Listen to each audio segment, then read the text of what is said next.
Thank you so much for staying with us. Up next is a conversation with Professor Pat Utomi, who is a professor of political economy political economics, as well as he's the convener of the Center for Values in Leadership. Thank you so much for joining us this morning, Prof. Great pleasure. All right. Well, one of the issues that I'd like to raise with you, Prof, to begin with, is that issue that Markwe discussed with Mr. Abdullahi, who we just finished conversing with, about Nigeria's rebased economy. Something specific that he mentioned, but I'd like you to speak to it. Do you see any pro or con to it? There are those who are wondering. In fact, just yesterday, Markwe referenced this earlier, Mr. Bismarck was telling Nigerians on the news at 10, that we may have happy people, well, happy statistics, unhappy people, perhaps in a way referencing the way the economy is looking and whether or not the rebased economy is having any direct impact on the people. Well, you know, one of the things that trouble me about where we have become in Nigeria is that way of becoming distracted. One of the things that has happened since 2000 is this obsession with economic stabilization and stuff like that, and it throws off the statistics. You walk back and you look years after, and you were worse off than you were, but you excited yourself during that period. I don't want to focus on, statistics that people play with one way or the other, whether it's for good or for ill. I want to focus on what matters: production, food. That ultimately determines whether people have a decent quality of life. Tell you what, I don't know if many of these people who are having these conversations know anything about the lean months. Some of the worst months for poverty, hunger, and all of that are the months we're going through right now, from about June through August. Because for agriculture, that's just before the harvest. And with all the problems we have had, people are really going through hell right now. Is there a strategy to release and boost production after this season? Those are the concrete policy challenges that I would like to deal with. Look, we've been talking about rebased this, we did that, we did this. But I think as a patriotic Nigerian who's president of the African Development Bank, gives you a statistic that the quality of life in Nigeria in 1960 was better than it is today. People get on his case, go and check it out. I mean, I'm currently writing a book, Why African Nations Are Still Poor. And I go back and I look at what happened between 1956 and 1960. I saw industrial output go from next to zero, 20% of GDP between 56, when self-government came on, and 1960 of independence. You will see the direct impact on the quality of life of the Nigerian people of that passionate commitment of politicians to making life better for people. A unique statistic I want to throw at you is that back in those days, a lot of rural dwellers who then engaged in some commercial agriculture and all of that made significant money from selling their cocoa, selling their groundnuts, and selling their palm produce and all of that. And they had savings, significant savings. If you go back to why rural banking was natural back in those days, it was because these people who made money saved this money to keep commercial agriculture. Didn't have any bright light in the rural area, so they basically saved most of it. So what did banks do in those years? Banks mobilized rural savings and brought them to urban areas for lending. In fact, I recall at the 1986 annual general meeting of the African Development Bank in Cairo, the then governor of the Central Bank of Ghana made a presentation in which he tracked these flows of savings and lending in Africa. I was very fascinated by it. What has now happened today is that 75% of Nigerians who live in rural areas live in chronic poverty. They don't have any savings. You go back to Tony's metaphor to describe their life. And Tony's metaphor says that the peasant farmer is so deep in water that even a ripple can drown him. This metaphor of the reality of most people who live in rural Nigeria. And that is still, but urbanization is still the majority of our people. So playing with statistics and all of those are not the things I want to face, when I talk about these issues. I want to talk about the quality of life of the average person. Well, I get you, Prof, and you are right on the money. But as an economist, there are those who would wonder whether or not, why do we make a case of it? Definitely, we are talking about how this affects the people directly or indirectly. But speak to us as an economist, just so Nigerians can understand what this whole hue and cry about the rebased economy is, because it is something that nations all over the world do. So does it have any immediate, intermediate, or long-term impact on the Nigerian economy, on the people's lives? Yeah.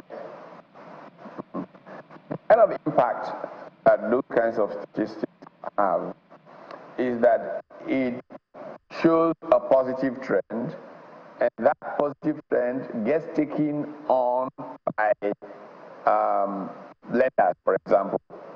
If you were a BBB rated economy or C, whatever it is that was, a lender would see that statistic and may give you better interest rates when you come to borrow. That is useful, that is important. But bear in mind that Nigeria is a weak borrowing country because of its current state of exposure to debt, such that even if you have a nice trend that might lower your borrowing rate, why would you want to borrow? You're over-leveraged already. So where it matters, it doesn't matter for us right now. The critical thing is output. How do we increase production?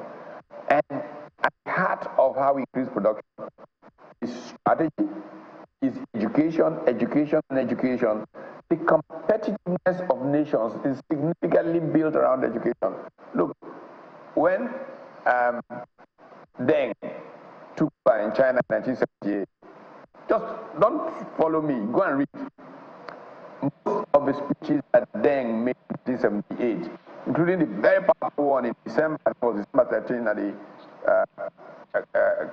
Congress of the Chinese Communist Party, is we have to learn to respect knowledge, give it its place of credence if we are going to make progress. And he spoke so, and if you go back now, I can show you studies that show that the direct impact of education on the quality of output and the rate of output for China, how phenomenal it was. If we don't even want to go to statistics, take a very simple conversation that took place between Barack Obama, President of the United States, and nowadays Steve Jobs. And that happened in 2011, just a few months before Steve Jobs passed away. And Barack Obama at this dinner in California says to these tech leaders, why are you making these iPhones in China? Why are you taking all these things to China? And very frontally, Steve Jobs said to him, look, we're trying to beat some deadlines. We're looking for software engineers to put together around the United States. We've looked at a few places, and we're having difficulty finding enough of these engineers that could work at speed. And then we discovered, wait a minute, one local government in China has a concentration of more software engineers that occupy in several states in the United States, and their costs are a quarter or less. And so the natural thing to do was to jump into China to produce the iPhone. Our country continues to neglect the investments that is required to be made in education. In fact, education is fundamentally a problem. One of the reasons Nigeria is not making progress. What are you educating people for? Where are the skills that you need for What are the skills that you need to improve yield in farming? Output per hectare, just about of our major agricultural produce, one of the worst in the world. Why? Well, I have argued for years again, principle of solidarity, moving everything to levels close to the people. I argue that local government is the most important level of government. That if you organize even education around the factor endowments of local governments, so that if you have an abundance of sesame seed growing in the wild, the curriculum of primary education in Benue, or one of those kinds of states, is such that by the time a young person is leaving primary school, he knows exactly what to do to increase the yield of sesame seed per hectare. Absolutely. And he knows he can profit from it. Yeah. And then you can take it to the value chain throughout. By the time he's at secondary school, he knows several parts of the value chain that he can play in and be very successful because of the kind of education he's getting. I don't know why we can't seem to get it and order our education. And it's really a very interesting dynamic, Prof, because education is on the concurrent list, not an exclusive issue to the federal government. States also have that. And the issues that happened recently about students having to write with flashlights and lanterns and all of that still continue to be a very, very troubling one. And we're just hoping that at some point someone will wake up to it. But when you speak about, the informal sector, I think is that governments are too distracted in Nigeria. Politicians are too obsessed with politics to govern. Talking about Natasha, look at the kind of time this country has wasted talking about somebody, saying what they should say or doing what they should do in the Senate. Look at the distraction. Look, agriculture is what it is in the United States today because the Congress of the United States looked at the situation 100 and something years ago, 200 years ago, and passed certain legislation that transformed agriculture. Our National Assembly is wasting time talking about things like whether Natasha should appear today or not appear tomorrow. It's breaking of the heart that people are not serious enough in governance in Nigeria. Look at the budget pattern. Look at all those things.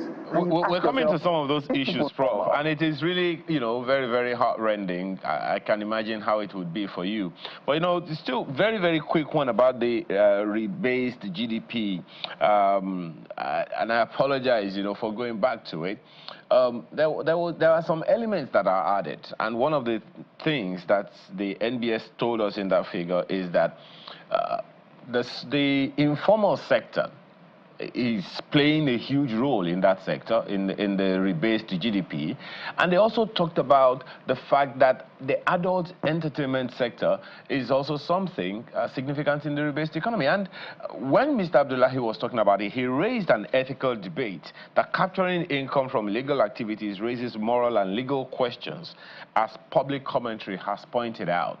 While economics says that, well, it is not, even though it is mentioned, it is not in any way a tacit approval or a legal backing or support for that initiative. How do you see that playing in the minds of people? And talking about as an economist and as an adult, as an ethical Nigerian, what are the things that people need to understand about that argument?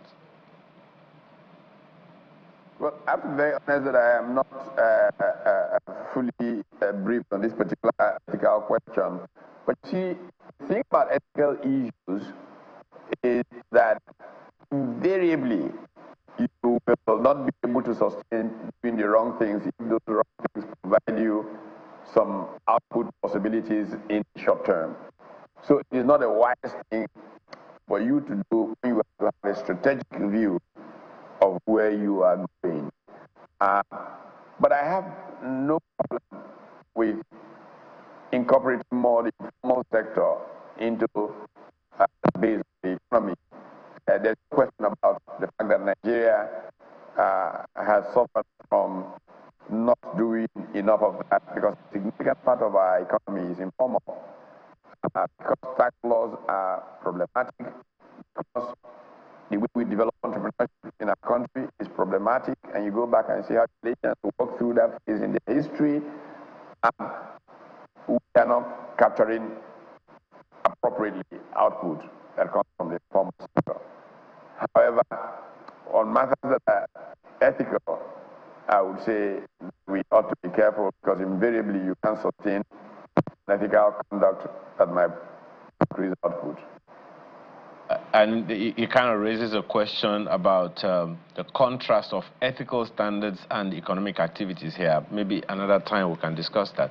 But you referenced something about Nigeria's credit worthiness, raising the question about the Senate now approving another $21 billion loan for, through that the presidency, the federal government is going into. What are your thoughts on those? How productive do you see that being for us as a nation in the immediate term and in the long term?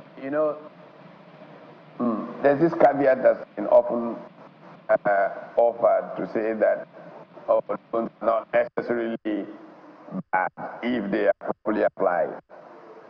In general, that is probably true. If you invest appropriately and it raises output, then you shouldn't be afraid to borrow on account of that. But is that what we're doing? Are we borrowing to facilitate output? In the main, we're not doing that. We are borrowing to consume. We are borrowing to bridge fiscal gaps that come from our poor management of the economy. We still have a profligate government. Anybody who really wants to save this country needs to cut government. And the ethics in why government is profligate is just what hits you. And let's take this business of how many $1 billion were pumped into these refineries. People thought I was mad when they said they were going to try and repair the refineries. There were all kinds of silly justifications for it. My friend P. Silva, I said to him, please, people stop this business. Sell refineries to somebody for ₦1, and let's see what they can invest that will make it give life. People say you've come again. I gave examples. I said, look at even Britain. How much did they sell Jaguar? Indians came and bought those icons of British manufacturing, Rolls Royce, all of those kinds of things. Why are you people, you know that these refineries may not be revivable? Why are you people spending billions of dollars in a country where we need investments desperately into sectors that we can stimulate growth? People pouring this, they say, no, you see, no. So after a couple of years, the same NNPC comes back to us and says, these investments may have been just a complete waste. But it is corruption. It's plain stealing. Look, an interview I gave to your channel, walking on the streets of Arlington, Virginia, and I was sounding about taxation. I said, they want to raise taxes. I said, goodness gracious, NPC is the most opaque organization in the world. People have been coming as again. As a result, we begged, don't throw this money after back. They did, and we see the results. Then in Nigeria, there are never consequences, so people repeat the same thing. Look, I can go back to the most critical of sectors, power, with this same story. In 1999, I was part of those who pressured that the new government of President Obasanjo not make mistakes on power because it was too critical. Let us get a power reform investigation.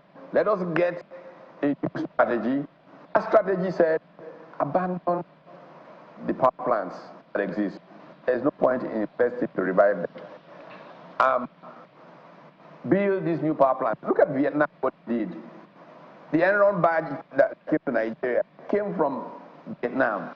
After they were carpet bombed, everything, they now wanted to get going.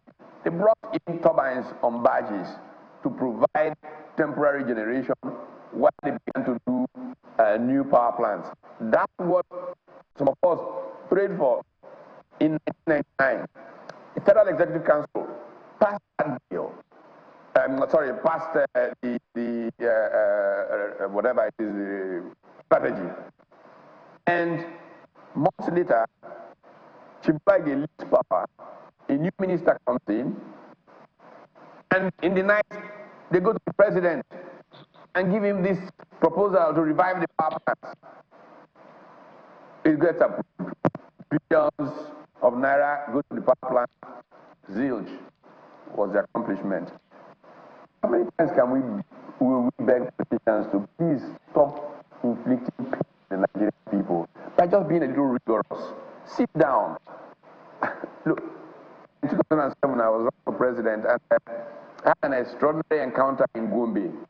When we were going around, as usual, we make the courtesy call on the airman and the governor and all of that. When we got to Gombe, the airman, look, I want to beg you, whatever it is, keep running for this president. I'm not saying you won't win. Keep running, because until you or someone like you become president, Nigeria will not make progress. I was talking, and I was saying, you hear that from an airman. And then he went on to describe how politicians behave in office, how they will bring around the so-called experts, and they will write memos, and they don't have the discipline to even read the memos. The memos will be on the tray, going out, going in, and they will be talking with their political friends, discussing contracts and all of that. And I looked around, is anybody hearing what I'm hearing? This is empty, speaking like this. So when we left him, our next protocol was the home of the chairman of the Elders Council, Gombe, the former managing director of AfriBank, Kader. And I said to him, look, just heard unbelievable things from an airman. This is what he said. He said, yes, he should know what he's talking about. He is a former federal permanent secretary. And I said, Abajo. Interesting perspective. Of Nigeria. Yes. Yeah, my apologies, my sincere apologies. We're running out of time, but it would be remiss of me not to ask you this one last question about the call for a new constitution. Do you see it heading anywhere? Coming at a time when the Senate is already in the process of amending the constitution again. Again, the question is how many Nigerians trust the Senate? Many Nigerians see the National Assembly as concocting everything to put more money in their own personal pockets. So Nigerians don't trust what they are doing. Legitimacy is a critical thing for effectiveness. Even Nigerian people, through all kinds of ways, say, this is the kind of constitution we want to see. I think the moral imperative is for those things to be incorporated very quickly. Nigeria is hostage to a constitution that is not working. The politicians know that. Every president that is thoughtful sets up a constitution review committee, but personal interest prevent them from doing the needful quickly. I think Jonathan's greatest regret would be that he didn't sign that 20 reform into law before he left, partly because of the politics of next 4 years and all of that. Yes, it is a very important thing. This principle of subsidiarity we talk about today, until we can move government closer to the people, until we can have more devolution, until fewer people want to start the federal government because they think they're going to abuse the system and make money for themselves, it's not making progress that it deserves and it desires. This is why we need constitutional reform very quickly. And politicians, I beg them to act once in the interest of the people. Forget their personal interest, because when it goes down, they all go down.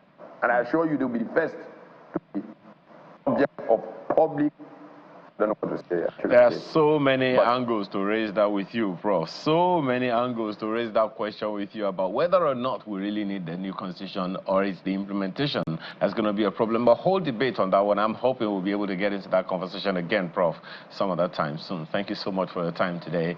Professor Utomi is a professor of political economics as well as founder Center for Values in Leadership. We appreciate your time this morning, Prof. It's a pleasure. Yeah. And that's the show this morning. Thank you for the privilege of being a part of your morning. I'm Ayo Makinde.